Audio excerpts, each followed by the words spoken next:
Hello student, ધોરણ 10 વિષય વિજ્ઞાન. ગયા લેક્ચરમાં આપણે અલિંગી પ્રજનન પદ્ધતિ વિશે ભણી ગયા. આજે આપણે લિંગી પ્રજનન પદ્ધતિ વિશે ભણીશું. સૌપ્રથમ લિંગી પ્રજનન પદ્ધતિ એ અલિંગી પ્રજનન પદ્ધતિથી કેવી રીતે ભિન્ન પડે છે અથવા તો અલિંગી પ્રજનનની મર્યાદાઓ જણાવો. બરાબર. હવે બંનેનો તફાવત એટલે કે લિંગી પ્રજનન અને અલિંગી પ્રજનન બંને કેવી રીતે એકબીજાથી ભિન્ન પડે છે એ સમજવા માટે સૌપ્રથમ આપણે લિંગી પ્રજનનની વ્યાખ્યા સમજવી પડશે. લિંગી પ્રજનન એટલે શું? તો કે જે પ્રજનનમાં બે પિતૃ એટલે કે નર અને માદા નવી સંતતિના નિર્માણમાં સંકળાયેલા હોય તેવા પ્રજનનને લિંગી પ્રજનન પદ્ધતિ કહેવામાં આવે છે. હવે આપણે વાત કરીએ અલિંગી પ્રજનનની, કે અલિંગી પ્રજનન એટલે શું? તો કે જ્યારે જનન કોષોના નિર્માણ વગર ફક્ત એક જ પિતૃ દ્વારા નવી સંતતિનું સર્જન થાય તો બંને એકબીજાથી આ જ એક હેતુથી અલગ પડે છે કે અલિંગી પ્રજનનમાં ફક્ત એક જ પિતૃ દ્વારા નવી સંતતિનું સર્જન થાય છે. જ્યારે લિંગી પ્રજનન પદ્ધતિમાં બે પિતૃ એટલે બે પિતૃ કોણ? તો કે એક નર અને એક માદા, આ બંને નવી સંતતિના નિર્માણમાં સંકળાયેલા હોય છે, એટલા માટે એને કહેવામાં આવે છે લિંગી પ્રજનન પદ્ધતિ. બરાબર. હવે નર અને માદા એને આપણે કહેશું બે પિતૃ. ઓકે, તો આવી રીતના લિંગી પ્રજનન પદ્ધતિ છે એને વ્યાખ્યા થઈ ગઈ. હવે આપણે લિંગી પ્રજનન પદ્ધતિ એ અલિંગી પ્રજનન પદ્ધતિથી ભિન્ન કેવી રીતે પડે છે એ જોઈએ આપણે. તો જ્યારે એક જ પિતૃ દ્વારા પ્રજનન કોષો વગર નવા સજીવનું નિર્માણ કરવામાં આવે તો એને કહેવામાં આવે અલિંગી પ્રજનન પદ્ધતિ. તો બંનેની વ્યાખ્યાથી જ મેં કીધું એવી રીતના અલગ પડી ગયા. અને જ્યારે પ્રજનન પદ્ધતિના નવા સજીવના નિર્માણ માટે બંનેની જરૂર પડે એટલે કે નર અને માદા બંને જાતિના પિતૃ સંકળાયેલા હોય ત્યારે લિંગી પ્રજનન પદ્ધતિ તેને કહેવામાં આવે છે. હવે અલિંગી પ્રજનનની મર્યાદાઓ શું છે? તો કે સૌપ્રથમ અલિંગી પ્રજનનમાં મર્યાદાઓ એ છે કે એક જ પિતૃના લક્ષણો પ્રાપ્ત થાય છે. શું કામ એને? કેમ કે એક જ પિતૃ દ્વારા પ્રજનન કોષો વગર નવા સજીવનું નિર્માણ કરે છે એટલા માટે. હવે બીજી વસ્તુ છે કે તેમાં વિવિધતા સર્જાતી નથી, કેમ કે એક જ પિતૃ દ્વારા થયેલું પ્રજનન છે એટલે એમાં વિવિધતા જોવા મળતી નથી. બાળ સજીવોનું નિર્માણ છે એ ઝડપથી થાય છે અને મોટી સંખ્યામાં થાય છે. તેનાથી તેમની સ્પર્ધા વધે છે. એનું કારણ એ છે કે ઝડપથી અને મોટી સંખ્યામાં બાળ સજીવો એટલે કે એક જ પિતૃ દ્વારા જે પ્રજનન કોષો એમાં હોતા નથી. તો એના વગર જો નિર્માણ થતું હોય તો તેની સંખ્યા કેવી હશે? મોટી જ હશે અને તે સ્પર્ધા પણ કેવી રીતના થશે? તો કે વધશે. બરાબર. સાથે સાથે વસ્તીનું નિયંત્રણ થતું નથી. વસ્તી છે એ નિયંત્રણમાં રહેતી નથી. વસવાટ સ્થાન ઝડપથી ભરાઈ જાય છે, કેમ કે વસ્તી વધારે હોય એટલે વસવાટ છે એ ફટાફટ ભરાઈ જાય. સજીવો સરળતાથી અનુકૂલિત થતા નથી. અનુકૂલન છે એ સજીવો સરળતાથી પ્રાપ્ત કરી શકતા નથી. તો આ માટે થઈને બંને કેવી રીતના અલગ પડે છે એ આપણે જોઈએ તો અલિંગી પ્રજનનની મર્યાદાઓ તમારે લખવી પડે. નેક્સ્ટ આપણે વાત કરીએ તો લિંગી પ્રજનન પદ્ધતિ દ્વારા સંતતિઓમાં ભિન્નતાની ક્રિયા કેમ ઝડપથી થાય છે? હવે ભિન્નતા અલિંગી પ્રજનનમાં સર્જાતી નથી. બરાબર. હવે ભિન્નતા નહીં સર્જાવાનું કારણ છે કે લિંગી પ્રજનન એટલે બે પિતૃ નર અને માદા આ બંનેમાં જ્યારે બાળકોષોના નિર્માણમાં ડીએનએ પ્રતિકૃતિ અને કોષીય સંરચનાનું સર્જન સંકળાયેલું હોય છે ત્યારે એ હંમેશા સંપૂર્ણ ચોક્કસ એની ટેકનિક હોતી નથી. લિંગી પ્રજનનમાં નર અને માદા પ્રજનન કોષોનું સંમિલન થાય છે અને તેના નિર્માણ દરમિયાન ડીએનએ પ્રતિકૃતિમાં સર્જાતી ભિન્નતા અનુગામી પેઢીમાં વહન પામે છે. આ પેરેગ્રાફનો મિનિંગ એવો થાય છે કે અલિંગી પ્રજનનમાં એક પિતૃ કોષમાંથી બાળકોષ નિર્માણ થાય છે અને ડીએનએ રચાય છે. એની સાથે શું સંકળાયેલું હોય છે? તો કે કોષની રચના સંકળાયેલી હોય છે. બરાબર. તો આમાં શું થશે? તો કે ડીએનએની ટેકનિક છે આ સંપૂર્ણ ચોક્કસ થતી નથી. તો લિંગી પ્રજનનમાં શું થાય છે? તો કે નર અને માદા પ્રજનન કોષોનું બંનેનું એટલે કે બે પિતૃ, અલિંગીમાં એક પિતૃ અને લિંગીમાં બે પિતૃ એટલે કે નર અને માદાનું પ્રજનન કોષોનું સંમેલન થાય છે. તો આના કારણે શું થશે તો કે એની ભિન્નતા એની આગળની અનુગામી પેઢીમાં આવશે, એના લક્ષણો આવશે. અલિંગી પ્રજનનમાં આવું થશે નહીં. હવે આગળ વાત કરીએ કે બીજી કઈ રીતે બંને ભિન્ન છે, એની સંતતિ કેવી રીતના લિંગી પ્રજનનની ભિન્ન હોય છે. તો એમાં છે કે નવી ભિન્નતા સાથે સાથે પેઢીઓની ભિન્નતા પણ સંગ્રહિત હોય છે. આમ વસ્તીના બે સજીવોમાં સંગ્રહિત ભિન્નતાઓની પેટર્ન રચાય છે. બે અથવા વધારે એકલ સજીવોની ભિન્નતા એકત્ર થતા સંતતિઓમાં નવા સંયોજન સર્જાય છે. આ પેરેગ્રાફનું મિનિંગ એવું થાય છે કે વસ્તી એમાં બે સજીવ હોય તો બે સજીવ કેવા હોય છે, પોતાની રીતે અલગ અલગ હોય છે. જ્યારે બે અથવા વધારે એકલો સજીવ હોય તો એની ભિન્નતા છે એ નવા એના પણ સંયોજનમાં, એટલે કે એકમાંથી બે સજીવમાંથી હજી બે સજીવ, તો એવી રીતના આગળ પોતાના સંતાનમાં એવી ભિન્નતા સર્જાતી જ રહી છે. તો એને આ ભિન્નતા પણ એકદમ ઝડપથી થાય છે. બરાબર. પાછું લિંગી પ્રજનનમાં મેઇન ભિન્નતા એટલે હોય છે કેમ કે બે વિજાતીય સજીવો હોય છે. વિજાતીય એટલે કે એક નર હોય છે, એક માદા હોય છે, તો એની ભિન્નતા ધરાવતા ડીએનએ સંતતિમાં પ્રાપ્ત થાય છે. આવી રીતના એની ક્રિયા કેવી બને છે તો કે ઝડપી બને છે. બે વિજાતીય સજીવો એટલે કે નરય હોય અને માદાય હોય. બરાબર. તો આવી રીતના લિંગી પ્રજનનની પદ્ધતિ છે એ બધાથી ભિન્નતાની હોય છે, અલગ હોય છે, અને એની ક્રિયા કેવી હોય છે તો કે એકદમ ઝડપથી રચાય છે. બરાબર. હવે આપણને પ્રશ્ન થાય કે લિંગી પ્રજનન કરતા સજીવોમાં કેવી રીતે પેઢી દર પેઢી રંગસૂત્રોની સંખ્યા અને ડીએનએ ની માત્રા ચોક્કસ જાળવી રાખવામાં આવે છે. આ પ્રશ્ન એવી રીતે સમજવો જોઈએ આપણે કે લિંગી પ્રજનન કરતા સજીવોમાં કેવી રીતે પેઢી દર પેઢી રંગસૂત્રોની સંખ્યા અને ડીએનએની માત્રા જળવાઈ રહે છે. આપણે હજી આગળ વાત કરી કે બે પિતૃમાંથી એટલે કે બે વિજાતીય સજીવો નર અને માદા બંનેમાંથી સંતતિનું જે નિર્માણ થાય તો એની પેઢી પાછી આગળ વધે, એની પેઢી હજી આગળ વધે. તો આ પેઢી દર પેઢી રંગસૂત્રોની સંખ્યા સમાન હોવી જોઈએ, વધતી જતી જવી હોય ને. તો દાખલા તરીકે આમાં રંગસૂત્ર સમાન હોય તો આગળ જતાં રંગસૂત્રની સંખ્યા વધી જાય, એના સંતાનમાં હજી રંગસૂત્ર વધે, પણ છતાં પણ એ વધતા કેમ નથી, ડીએનએની માત્રા કેમ ચોક્કસ જ રહી છે. તમને લોકોને ખબર હશે કે મનુષ્ય બે પ્રકારના હોય, નર અને માદા. માદામાં 46 રંગસૂત્ર હોય અને નરમાં પણ 46 રંગસૂત્ર હોય છે. બરાબર. હવે 46 રંગસૂત્રમાં માદા છે એ અંડકોષ ઉત્પન્ન કરે છે અને નર છે એ શુક્રકોષ ઉત્પન્ન કરે છે.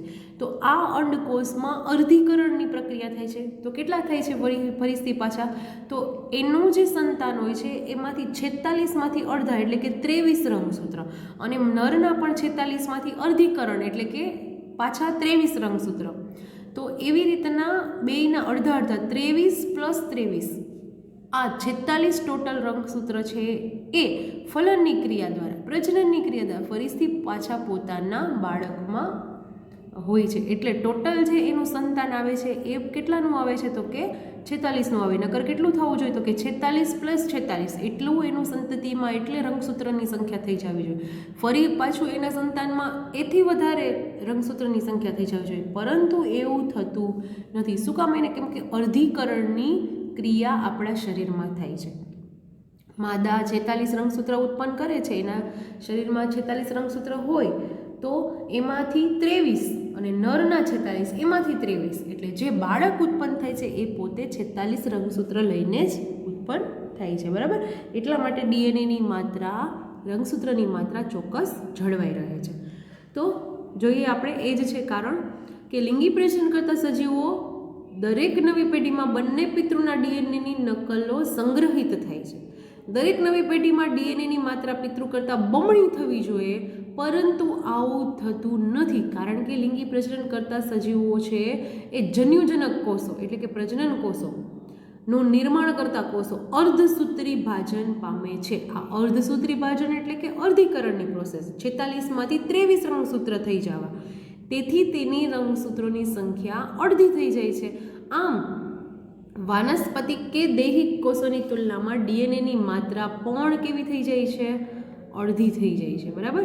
અને આ અડધી થઈ જાય એટલા માટે ડીએનએની માત્રા અડધી થઈ જાય અને પછી જે સંયુગ્ન પ્રજનન લિંગી પ્રજનન પામે ત્યારે ફલિતાંડ એટલે કે ફલન થાય છે, યુગ્મન જ બને છે અને પિતા તરફથી 23 અને માતા તરફથી 23 એવી રીતના એની રંગસૂત્રોની સંખ્યા ડીએનએની સંખ્યા જળવાઈ રહે છે. બરાબર, તો આવી રીતના ડીએનએની માત્રા અને રંગસૂત્રની માત્રા ડબલ નથી થતી, પરંતુ ચોક્કસ અચળ જળવાઈ રહે છે. સમજાઈ ગયું? હવે આપણે આ ક્યારના પ્રજનન કોષોની વાત કરીએ છીએ. બરાબર, તો પ્રજનન કોષો ક્યાં ક્યાં છે અને કેટલા છે એ આપણે જોઈએ તો પ્રજનન કોષોના પ્રકાર બે છે. એક તો નરજન્યુ કોષો અને માદાજન્યુ કોષો. બરાબર, પ્રજનન કોષો બે પ્રકારના હોય છે, એક તો નરજન્યુ કોષો અને એક તો માદાજન્યુ કોષો. નરજન્યુ કોષો છે એ લાક્ષણિકતાઓ શું છે એની? તો કે નરજન્યુ કોષની લાક્ષણિકતા છે કે એ અત્યંત સરળ સંરચનાવાળા અને અત્યંત સરળ સંરચનાવાળા સજીવોમાં બંને પ્રજનન કોષોના આકાર તેમજ કદમાં વિશેષ કોઈ પ્રકારનો ભેદ હોતો નથી. તેઓ સમાન આકારના હોઈ શકે છે.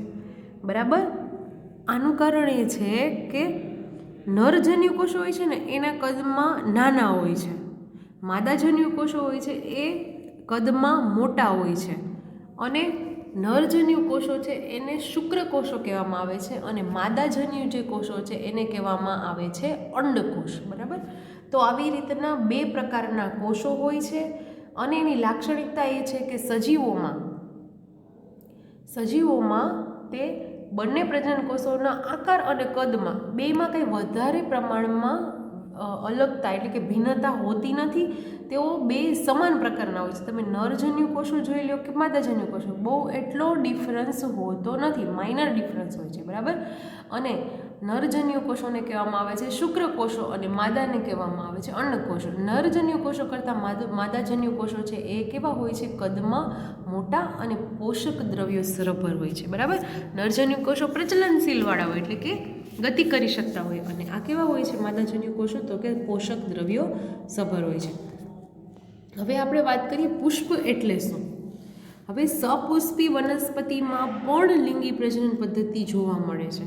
લિંગી પ્રજનન પદ્ધતિ ખાલી મનુષ્યમાં જોવા નથી મળતી, સપુષ્પી વનસ્પતિમાં પણ જોવા મળે છે. એનું એક ખાસ માત્ર ઉદાહરણ તમને કહું તો જાસૂદનું ફૂલ. જાસૂદનું ફૂલ છે, તમને આ આકૃતિમાં ડ્રો કરેલું છે. સપુષ્પી વનસ્પતિના મુખ્ય જે ભાગો છે એ ક્યાં ક્યાં છે? તમને જે આકૃતિમાં દર્શાવેલા છે એ ક્યાં ખબર છે? એક તો પુકેસર, સ્ત્રીકેસર, પછી પરાગાસન, પરાગવાહિની, અંડાશય, બરાબર, પછી પાંખડી એટલે કે દલપત્ર, વજ્રપત્ર અને તંતુ. બરાબર, મેઇન એના પાર્ટ છે પુકેસર અને સ્ત્રીકેસર. હવે પુષ્પ એટલે શું? તો કે સપુષ્પી વનસ્પતિઓ મુખ્યત્વે આવૃત બીજધારી એના લિંગી પ્રજનનના અંગને કહેવામાં આવે છે પુષ્પ. બરાબર, એનો આયામ છેદ એટલે કે અડધો છેદ આપણે આમાં આકૃતિમાં દર્શાવેલો છે. પુષ્પના કયા કયા ભાગો હોય છે? તો તમે આકૃતિમાં જોઈ શકો છો. જે વજ્રપત્ર છે એ શું છે? નીચે જે ગ્રીન કલરનું આપેલું છે એ વજ્રપત્ર કહેવામાં આવે છે. એની ઉપરનો ભાગ છે એને કહેવામાં આવે દલપત્ર, પાંખડી. બરાબર, બીજું છે પુકેસર અને સ્ત્રીકેસર. બરાબર, અને પુકેસર અને સ્ત્રીકેસર પુષ્પના મેઇન પ્રજનન ભાગો છે. પુકેસર એટલે કે એ નર પ્રજનન ભાગ છે જેને જનનાંગ કહેવામાં આવે છે. તે તંતુ અને પરાગાશયનો બનેલો હોય છે. જ્યારે પરાગાશય છે એ શું કરે? પરાગાશય જે તમે જોઈ શકો છો પિંક કલરનું આપેલું છે એ પુકેસરનો ભાગ છે. એ શું કરશે? તો કે પરાગરજનું નિર્માણ કરશે. પરાગરજ કેવી હોય છે? તો કે પીળા કલરની હોય છે. સ્ત્રીકેસર શું કરશે? તો કે તે માદા પ્રજનન અંગનો એક એવો ભાગ છે જે પુષ્પના એકદમ મધ્યમાં ગોઠવાયેલો હોય છે.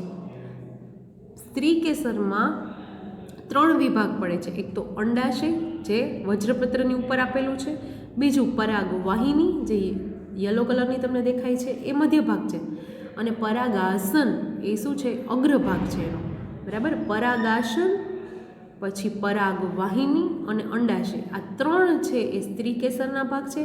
જ્યારે પુકેસરના ભાગ છે એમાં પરાગાશય અને પરાગરજ આ બે વસ્તુ છે, બરાબર. પરાગરજ એટલે એકદમ રજ જ હોય છે, જેનાથી ફલન માટે પોતે સ્ત્રી કેસરનો ભાગ છે એ પોતે ફલન કરી શકે એવું. પ્રજનન ભાગોના આધારે જો અમારે પુષ્પના પ્રકાર કરવા હોય તો હું કેવી રીતના કરીશ, તો કે એકલિંગી પુષ્પોય હોય અને દ્વિલિંગી અથવા તો ઉભયલિંગી પુષ્પોય હોય. એકલિંગી એટલે કે જ્યારે પુષ્પને પુકેસર અથવા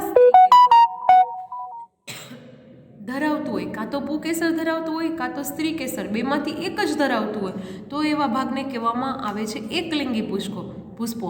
દાખલા તરીકે એનું ઉદાહરણ છે પપૈયું અથવા તો તરબૂચ. એમાં પપૈયું અને તરબૂચના પુષ્પ કેવા હોય છે, કાં તો એ પુકેસર ઉપર આધાર રાખતા હોય ને કાં તો સ્ત્રી કેસર ઉપર. જ્યારે દ્વિલિંગી અને ઉભયલિંગી પુષ્પો કેવા હોય છે, તો કે એ પુકેસર અને સ્ત્રી કેસર બંને ભાગ ધરાવતું હોય તેને કહેવામાં આવે છે દ્વિલિંગી અથવા તો ઉભયલિંગી પુષ્પો. દાખલા તરીકે જાસૂદનું ફૂલ છે, રાઈ, ધતુરો, આ બધા કેવા છે, તો કે દ્વિલિંગી અથવા તો ઉભયલિંગી પુષ્પો છે. તો આ તમારે યાદ રાખવાનું છે કે બે પ્રજનન ભાગો છે સપુષ્પી લિંગી પ્રજનન પદ્ધતિમાં. મેઇન પ્રજનન ભાગ છે બે, એક તો પુકેસર અને સ્ત્રી કેસર. પુકેસરમાં કોણ? બે ભાગ, પરાગાશય અને પરાગરજ. સ્ત્રી કેસરમાં તો કે એમાં પણ બે ભાગ, ત્રણ ભાગ, અંડાશય, પરાગવાહિની અને પરાગાસન. અંડાશય કેવો ભાગ છે, તો કે ફૂલેલો ભાગ છે. પરાગવાહિની તો કે મધ્યનો લંબાયેલો ભાગ છે અને પરાગાસન તો કે અગ્રભાગ છે, પણ કેવો હોય છે, ચિક્કાસવાળો હોય છે, બરાબર. તો આવી રીતના આ શું છે, તો કે એના પ્રકાર છે સપુષ્પી ના પુષ્પના પ્રકાર, બરાબર. તો આજે આપણે અહીં સુધી જ રાખીએ.